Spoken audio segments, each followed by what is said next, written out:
உதயாஸ்ரீ. தலைப்புச் செய்திகளை காணலாம். நாட்டின் 76வது குடியரசு தினம் நாடு முழுவதும் கோலாகல கொண்டாட்டம். டெல்லி செங்கோட்டையில் குடியரசுத் தலைவர் திரௌபதி முர்மு தேசிய கொடியேற்றினார். குடியரசு தினத்தை ஒட்டி பிரதமர் மோடி நாட்டு மக்களுக்கு வாழ்த்து. வலுவான மற்றும் வளமான இந்தியாவை உருவாக்கும் முயற்சிகளை வலுப்படுத்தட்டும் என வலைதளத்தில் பதிவு. சென்னை மெரினா கடற்கரையில் நடைபெற்ற குடியரசு தின விழாவில் கொடியேற்றினார் தமிழக ஆளுநர். முதலமைச்சர் ஸ்டாலின் உள்ளிட்டோர் நிகழ்ச்சியில் பங்கேற்பு. சென்னை உட்பட தமிழகத்தின் அனைத்து பகுதிகளிலும் அரசு அலுவலகங்களில் குடியரசு தின கொண்டாட்டம். பொதுமக்களுக்கு நலத்திட்ட உதவிகளை வழங்கிய மாவட்ட ஆட்சியர்கள். தனுஷ்கோடி அருகே எல்லை தாண்டி மீன் பிடித்ததாக தமிழக மீனவர்கள் 33 பேர் கைது. இலங்கை கடற்படை மீண்டும் அராஜகம். இனி தொடர்வது விரிவான செய்திகள். குடியரசு தினத்தை ஒட்டி நாட்டு மக்களுக்கு பிரதமர் மோடி வாழ்த்துக்கள் தெரிவித்துள்ளார்.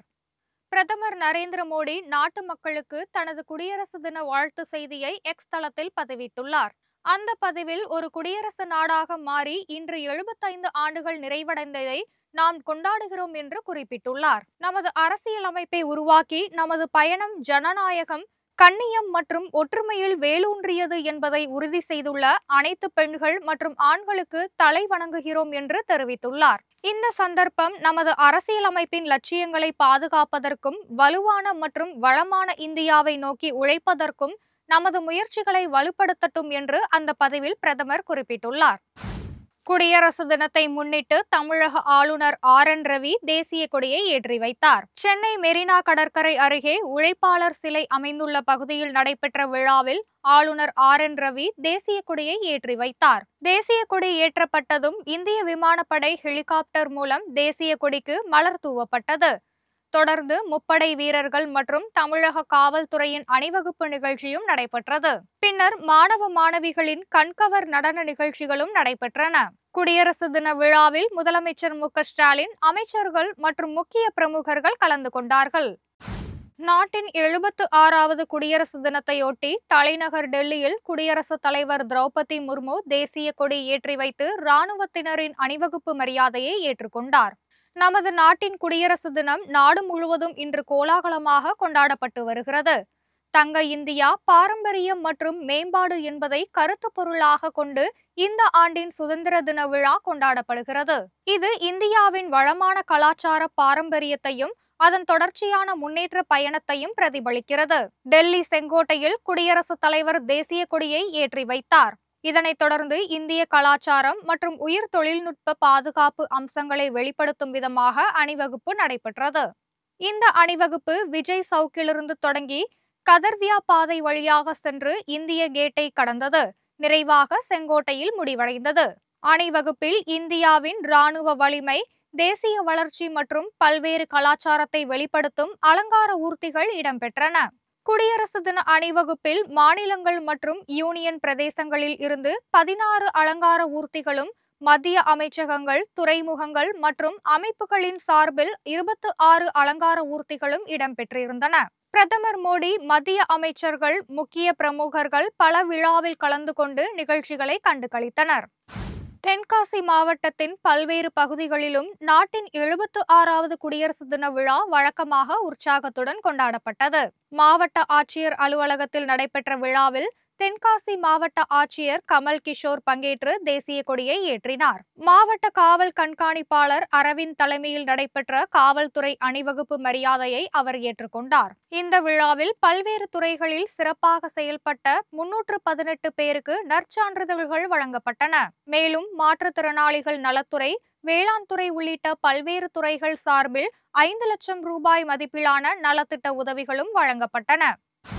நாட்டின் சுதந்திர தினத்தை ஒட்டி சென்னையில் உள்ள போர் நினைவு சின்னத்தில் தமிழக ஆளுநர் RN ரவி மலர் வளையம் வைத்து மரியாதை செலுத்தினார். நாடு முழுவதும் 76வது குடியரசு தினம் இன்று கோலாகலமாக கொண்டாடப்பட்டு வருகிறது. அதனையொட்டி சென்னை காமராஜர் சாலையில் உள்ள போர் நினைவு சின்னத்தில் தமிழக ஆளுநர் RN ரவி தாய்நாட்டுக்காக போரின் போது உயிர் நீத்த வீரர்களின் நினைவாக மலர் வளையம் வைத்தும் மலர் தூவியும் மரியாதை செலுத்தினார். இந்த நிகழ்ச்சியில் இந்திய ராணுவ உயர் அதிகாரிகள், தமிழ்நாடு மற்றும் புதுச்சேரி பிராந்திய கடற்படை அதிகாரிகள் மற்றும் இந்திய கடலோர காவல்படை அதிகாரிகள் உள்ளிட்டோரும் கலந்து கொண்டு போர் நினைவு சின்னத்தில் மலர்தூவி மரியாதை செலுத்தினர். இந்தியாவின் குடியரசு தினம் இன்று கொண்டாடப்படுவதையொட்டி சென்னையில் உள்ள பல்வேறு மத்திய அரசு அலுவலகங்களில் தேசிய கொடியும் ஏற்றப்பட்டது. சென்னை அண்ணா சாலையில் உள்ள மாநில முதன்மை கணக்காயர் அலுவலகத்தில் குடியரசு தின விழா நடைபெற்றது. முதன்மை கணக்காயர் KP ஆனந்த் தேசிய கொடியை ஏற்றி வைத்தார். முதன்மை தணிக்கை கணக்காயர் வெங்கடசாமி மற்றும் தெற்கு ரயில்வே இயக்குனர் உள்ளிட்ட உயர் அதிகாரிகள் மற்றும் ஊழியர்கள் இதில் பங்கேற்றார்கள். சென்னை நுங்கம்பாக்கத்தில் உள்ள GST மற்றும் மத்திய கலால்வரி மண்டல அலுவலகத்தில் குடியரசு தின விழா நடைபெற்றது. இதில் முதன்மை ஆணையர் JM கென்னடி கலந்து கொண்டு தேசிய கொடியை ஏற்றினார். அதன் பிறகு விடுதலை மற்றும் சமாதானத்தை பறைசாற்றும் விதமாக ஹீலியம் வாயு நிரப்பப்பட்ட பலூனை அவர் பறக்கவிட்டார். மகாகவி பாரதியின் பாடல் வரிகளை எடுத்துச் சொல்லி அனைவருக்கும் குடியரசு தின வாழ்த்துக்களை தெரிவித்தார். இதேபோல் சென்னை ரிப்பன் மாளிகையில் நடைபெற்ற குடியரசு தின விழாவில் மாநகராட்சி மேயர் பிரியா கலந்து கொண்டு தேசிய கொடியை ஏற்றினார். அங்கு அளிக்கப்பட்ட அணிவகுப்பு மரியாதையை அவர் ஏற்றுக்கொண்டார். கடந்த ஆண்டில் சிறப்பாக பணியாற்றிய அரசு ஊழியர்களுக்கும் சிறந்த பள்ளிகளுக்கும் அவர் விருதுகளை வழங்கினார். தமிழக மீனவர்கள் 33 பேரை இலங்கை கடற்படையினர் கைது செய்துள்ள சம்பவம் சக மீனவர்கள் மத்தியில் மீண்டும் அச்சத்தை ஏற்படுத்தியிருக்கிறது. ராமேஸ்வரத்தைச் சேர்ந்த மீனவர்கள் தனுஷ்கோடி தலைமன்னாருக்கு இடைப்பட்ட கடல் பகுதியில் நேற்று நள்ளிரவில் மீன்பிடித்துக் கொண்டிருந்தனர். அப்போது அங்கு ரோந்து பணியில் ஈடுபட்டிருந்த இலங்கை கடற்படையினர் எல்லை தாண்டி மீன்பிடித்ததாக கூறி விசைப்படகுகளில் மீன்பிடித்துக் கொண்டிருந்த 18 மீனவர்களை கைது செய்தனர். இதேபோல் இன்று அதிகாலை மேலும் ஒரு விசைப்படகையும் அதிலிருந்த 15 தமிழக மீனவர்களையும் சிறைப்பிடித்துச் சென்றுள்ளனர். இலங்கை கடற்படையால் ஒரே நாளில் தமிழக மீனவர்கள் 33 பேர் கைது செய்யப்பட்ட சம்பவம் ராமநாதபுரம் மாவட்ட மீனவர்கள் மத்தியில் பெரும் சோகத்தை ஏற்படுத்தியுள்ளது. நடிகர் அஜித்துக்கு பத்மபூஷன் விருது வழங்கப்பட்டு இருப்பது மிகச் சரியான தேர்வு என்றும் இது மகிழ்ச்சி அளிப்பதாகவும் நடிகையும் பாஜக பிரமுகருமான குஷ்பு தெரிவித்துள்ளார். குடியரசு தினத்தை ஒட்டி சென்னையில் உள்ள பாஜக அலுவலகத்தில் கொடியேற்றி இனிப்பு வழங்கிய அவர் பின்னர் செய்தியாளர்களை சந்தித்து பேசினார். சரியான நபர்கள் தேர்வு செய்யப்பட்டு பத்ம விருதுகள் வழங்கப்பட்டு வருகிறது என்று கூறினார். மத்திய அரசு மக்களுக்கு எதை செய்தாலும் அதை தாங்கள் செய்தது போல் காட்டிக்கொள்வதை திமுக அரசு வழக்கமாக கொண்டிருக்கிறது என்று டங்ஸ்டன் கனிம சுரங்கம் ரத்தானதை சுட்டிக்காட்டி குஷ்பு அப்போது விமர்சித்தார். இத்துடன் இந்த செய்திகள் நிறைவடைகின்றன.